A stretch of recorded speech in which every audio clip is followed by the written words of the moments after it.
El soldado raso Thomas Brennan sostenía la fotografía con dedos sucios de tierra. En ella, una mujer joven sonreía junto a un niño pequeño. La imagen estaba desgastada, los bordes doblados por haber sido sacada y guardada cientos de veces. Era todo lo que tenía de Margaret y del pequeño James, todo lo que conectaba su vida en las trincheras con el mundo que había dejado atrás hacía casi 2 años. La trinchera se extendía como una cicatriz a través del campo de Francia, un laberinto de barro, alambre de púas y desesperación. Thomas compartía este particular segmento del infierno con otros 20 hombres de su pelotón. Conocía cada centímetro de esos muros de tierra, cada tabla podrida que formaba el suelo, cada rata que corría entre las sombras. ¿Otra carta de la esposa?, preguntó el soldado Davis, un galés de voz rasposa que había perdido 2 dedos en el bombardeo de la semana anterior. Thomas asintió, sacando el sobre del bolsillo interior de su chaqueta, tratando de mantenerlo lo más limpio posible en un lugar donde la limpieza era un concepto olvidado. El papel estaba manchado de barro a pesar de sus esfucios, las palabras de Margaret escritas con la caligrafía cuidadosa que él tanto amaba. «Mi querido Thomas», leyó en voz baja, aunque Davis podía escucharlo. Ya no había privacidad en las trincheras, y las cartas de casa se habían convertido en propiedad compartida, pequeños recordatorios de que existía un mundo más allá del alambre de púas y los cráteres de bombas. Margaret escribía sobre cosas cotidianas, cómo James había aprendido a decir papá, cómo el jardín florecía a pesar de la ausencia de Thomas, cómo la vecina, la señora Henderson, le había ayudado a reparar el tejado. Escribía sobre la vida continuando, sobre el mundo girando a pesar de que él no estaba allí para verlo. Pero Thomas podía leer entre líneas, podía ver el miedo en las palabras cuidadosamente elegidas, la preocupación que ella trataba de ocultar. Cada carta terminaba con la misma súplica disfrazada de deseo. «Cuídate mucho y vuelve pronto a nosotros». Tomás guardó la carta y sacó su propia libreta, manchada y desgastada. Escribir una respuesta en estas condiciones era un acto de fe. El lápiz apenas marcaba el papel húmedo y tenía que proteger cada página del barro constante y la lluvia que parecía nunca cesar. «Querida Margaret», comenzó, como siempre. Luego se detuvo, el lápiz suspendido sobre el papel. ¿Qué podía decirle? ¿Cómo podía describir este lugar sin llenar su corazón de horror? ¿Cómo podía explicar que el hombre que regresaría a casa, si es que regresaba, ya no sería el mismo que se había ido? «Todo está bien aquí», mintió suavemente. «La comida es decente y los muchachos mantienen el ánimo alto». Más mentiras, pero mentiras necesarias. No podía contarle sobre el pan mohoso y la carne podrida, sobre cómo el ánimo alto significaba simplemente no rendirse a la desesperación absoluta. Un silbido cortó el aire. Thomas se tiró al suelo por instinto, cubriéndose la cabeza. La explosión sacudió la tierra, lanzando una lluvia de barro y piedras sobre la trinchera. Los hombres se acurrucaron contra las paredes, esperando que el bombardeo pasara. Este era el patrón de sus días, breves momentos de relativa calma interrumpidos por el terror súbito de la artillería. Nunca sabías cuándo vendría el próximo proyectil. Nunca sabías si la siguiente explosión sería la última cosa que oirías. Cuando el bombardeo cesó, Tomás se incorporó lentamente. Su libreta estaba cubierta de barro. Limpió cuidadosamente la página, manchando aún más las palabras que había escrito. Davis estaba sangrando de una pequeña herida en la mejilla, un fragmento de metralla que había rebotado. Ni siquiera parecía haberlo notado. «¿Estás bien?», preguntó Tomás. «Como siempre», respondió Davis, limpiándose la sangre con una mano sucia. «Como siempre». El sargento Harris apareció, moviéndose por la trinchera con la eficiencia de quien ha aprendido a sobrevivir.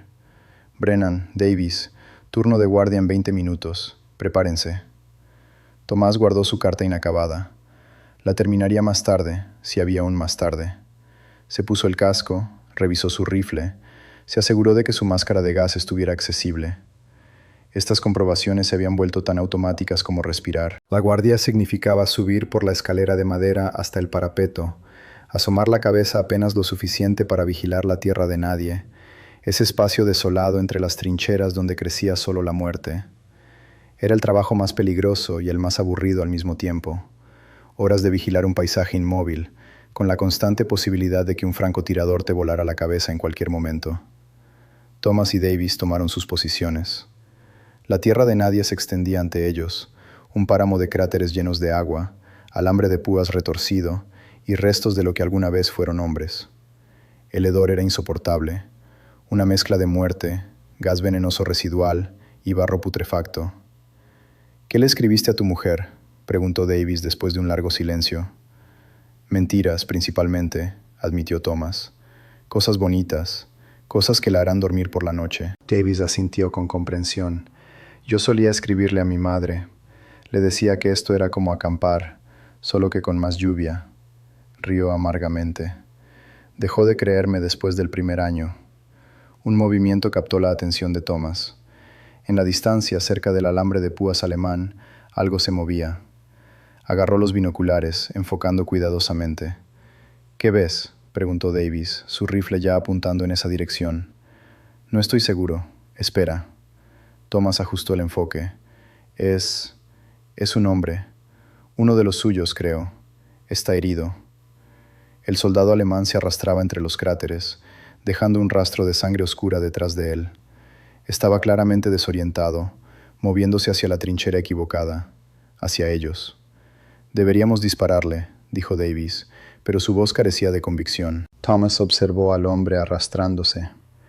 Podía ver su rostro ahora, joven, probablemente no mayor de 20 años. Pensó en James, en cómo su hijo crecería sin él si moría aquí. Pensó en que este soldado alemán probablemente también tenía familia, probablemente también escribía cartas llenas de mentiras bonitas. «Está desarmado», dijo Thomas. «Está muriendo. Es el enemigo. Es un hombre».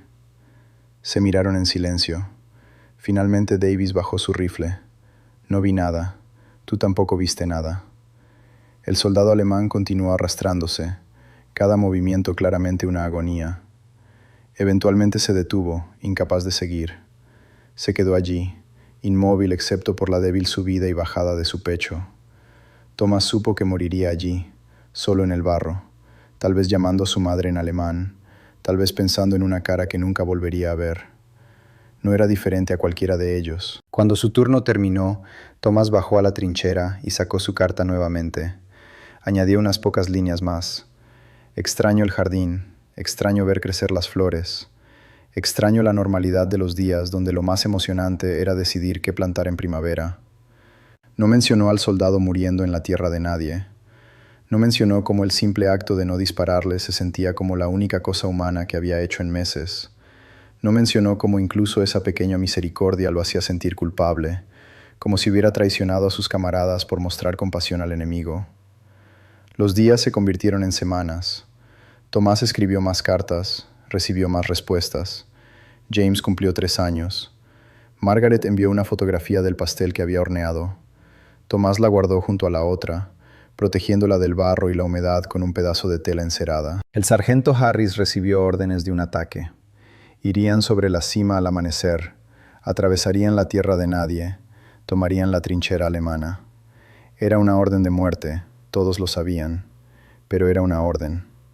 La noche antes del ataque, Thomas escribió lo que sabía que podría ser su última carta. Esta vez no mintió. «Margaret, si estás leyendo esto, significa que no regresé. Quiero que sepas que cada día aquí pensé en ti y en James. Fueron ustedes quienes me dieron fuerza para soportar lo insoportable. No tengas pena por mí. Viví lo suficiente para conocer el amor verdadero, y eso es más de lo que muchos hombres pueden decir. Cuida a nuestro hijo. Cuéntale sobre su padre. No le cuentes sobre este lugar, sobre esta guerra. Cuéntale sobre los buenos tiempos, sobre el jardín, sobre cómo solíamos bailar en la cocina los domingos por la mañana. Cuéntale que su padre era un hombre de paz atrapado en tiempos de guerra. Y Margaret, por favor, encuentra la felicidad nuevamente. Vuelve a amar, vive una vida plena. Esa será la mejor manera de honrar mi memoria. Te amaré más allá de esta vida. Siempre tuyo, Thomas». Selló la carta y se la dio al capellán, quien prometió enviarla si Thomas no regresaba. Luego se acostó en su saco de dormir húmedo, intentando descansar antes de que llegara el amanecer. No durmió. Ninguno de ellos durmió. Cuando las primeras luces del día comenzaron a romper, los hombres se reunieron. El sargento Harris los miró con ojos cansados. «Caballeros», dijo simplemente, «ha sido un honor». El silbato sonó. Thomas trepó la escalera junto con los demás, emergiendo de la trinchera hacia la tierra de nadie. El mundo explotó en fuego y ruido, ametralladoras, artillería, gritos de hombres. Thomas corrió hacia adelante, saltando sobre cráteres, esquivando alambre de púas. Vio a Davis caer. Vio al sargento Harris volarse en pedazos por una granada. Vio hombres que conocía desde hacía 2 años desaparecer en nubes de sangre y tierra. Siguió corriendo, porque detenerse significaba morir, y alguna parte primitiva de su cerebro se negaba a aceptar eso. Una bala lo golpeó en el hombro, haciéndolo girar. Cayó en un cráter lleno de agua. Trató de levantarse, pero su brazo no respondía. La sangre tiñó el agua de rojo. Yaciendo en ese cráter, Thomas sacó la fotografía de su bolsillo. Estaba empapada ahora, la imagen de Margaret y James desvaneciéndose. La sostuvo contra su pecho con su mano buena. Pensó en el jardín. Pensó en primaveras que nunca vería, en un hijo que crecería sin él, en una esposa que tendría que seguir adelante. Pensó en el soldado alemán que había dejado morir en el barro, y se preguntó si alguien había mostrado la misma misericordia con él. El ruido de la batalla se desvaneció. Thomas sintió el frío del agua filtrándose en sus huesos. Sus ojos se cerraron, la fotografía aún presionada contra su corazón. A 5.000 kilómetros de distancia, en un pequeño jardín en Inglaterra, Margaret regaba las flores. James jugaba a sus pies, riendo por algo que solo un niño de 3 años podía encontrar gracioso. El sol brillaba, los pájaros cantaban, la vida continuaba. Ella no sabía todavía que se había convertido en viuda. No sabía que la carta de Thomas, la última que escribiría, estaba en camino. No sabía que en un cráter en Francia, su esposo había muerto con su imagen como último pensamiento. Solo sabía que el jardín necesitaba cuidado, que su hijo necesitaba amor, y que haría lo que fuera necesario para sobrevivir hasta que Thomas volviera a casa. Porque ella todavía tenía esperanza, y la esperanza, por frágil que fuera, era lo único que quedaba cuando todo lo demás se perdía en la guerra.